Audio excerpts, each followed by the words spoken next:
নমস্কার, কেমন আছো তোমরা সবাই? আজ আবার অনেক দিন পর কিন্তু নতুন একটা লং ভিডিও নিয়ে এসেছি। তো এই ভিডিওটা কিন্তু কলকাতা যেদিন আমরা গিয়েছিলাম ওই দিনকার ভিডিও।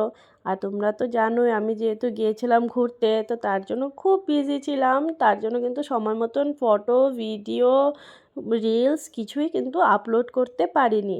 তো এখন যেহেতু আমি ঘরে চলে এসেছি, তো এখন থেকে কিন্তু কন্টিনিউ সমস্ত কিছু করব একদম সময় মতন। ফটো, ভিডিও, রিলস সব কিছু কিন্তু সময় মতন এখন থেকে আপলোড করব। তো দেখো এই ভিডিওটা কিন্তু আমরা যেদিন কলকাতা গিয়েছিলাম ওই দিনকার ভিডিও। তো আমরা একদম ট্রেনে উঠে পড়েছি, দেখো এখানে বরমশাই দাঁড়িয়ে আছে। আর আমাদের কিন্তু সিটটা পড়েছিল সাইড লোয়ার। আর সাইড লোয়ার তো আমার খুব পছন্দের, তো তার জন্য আমি খুব খুশি যেহেতু আমার সাইড লোয়ার পড়েছে। আর দেখো এখানে চিরাগও কিন্তু বসে পড়েছে ট্রেনে, আর ও কিন্তু আমার ভিডিও দেখতে খুব ভালোবাসে। আর দেখো এখানে কিন্তু ট্রেনটা ছেড়ে দিয়েছে। তো ট্রেনটা ছেড়ে দিয়েছে, তো আমি তো খুব খুশি। আমরা কলকাতা যাব, ওখান থেকে যাব আবার দীঘা। তো আমি কিন্তু ফার্স্ট টাইম দীঘা যাচ্ছি, তার জন্য কিন্তু আমি খুব এক্সাইটেড। আর দেখো এখান থেকে ট্রেনের থেকে কিন্তু রাস্তাটা দেখতে খুব ভালো লাগে, তাই না? আমার কিন্তু ভীষণ ভালো লাগে একদম ট্রেনের জানলার কাছে বসে একদম রাস্তার দিকে তাকিয়ে থাকতে। কি সুন্দর রাস্তাগুলো একদম চলে যাচ্ছে, খুব ভালো লাগে। আর দেখো এখানে চিরাগ কিন্তু খুব বোরিং হচ্ছিল ট্রেনে।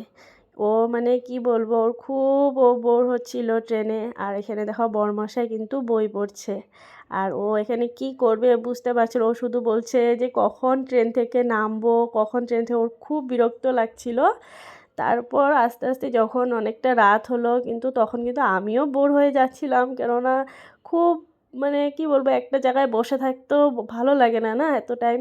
তো দেখো এখানে একটা ছোট্ট বাচ্চা ছিল, বাচ্চাটার সাথে খেলা করছিলাম। বাচ্চাটা কি কিউট ছিল, খুব ভালো লেগেছিল বাচ্চাটা। তো বাচ্চাটার সাথে আমিও একটু খেলা করছিলাম। আর দেখো এখানে আমি একদম তখন কিন্তু রাত প্রায় 12টা কি 1টা বাজবে। আমি বসেছি, একদম ঘুম পাচ্ছিল না, যেহেতু খুব এক্সাইটেড ছিলাম যে কখন আমি দীঘা যাব, কখন বিচে গিয়ে চান করব। তো তার জন্য তারপর দেখো বলতে বলতে একদম প্রায় 5টা 20 বাজে হাওড়া স্টেশনে গিয়ে আমাদের গাড়ি পৌঁছেছে।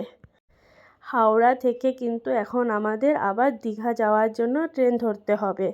দীর্ঘ 17 ঘন্টা জার্নি করার পর নামলাম ট্রেন থেকে। আর তোমাদের কার কার আমার এই ভিডিওটা ভালো লেগেছে, গুয়াহাটি থেকে কলকাতা আসার জার্নিটা তোমাদের কেমন লেগেছে একটু জানিও কেমন। আর এখানে এসে কিন্তু আমি একটু ফ্রেশ হয়ে নিচ্ছিলাম, ব্রাশ ট্রাশ করে। তারপর চা খেয়ে এখান থেকে বেরিয়ে যাব দীঘা যাওয়ার জন্য অন্য একটা প্ল্যাটফর্মে। তো আজকের মতন ভিডিওটা এই পর্যন্তই। আবার দেখা হবে নেক্সট ভিডিওতে, খুব শীঘ্রই আসছে নেক্সট ভিডিও। তো ভিডিওটা ভালো লাগলে অবশ্যই লাইক কমেন্ট করে দিও। বাই।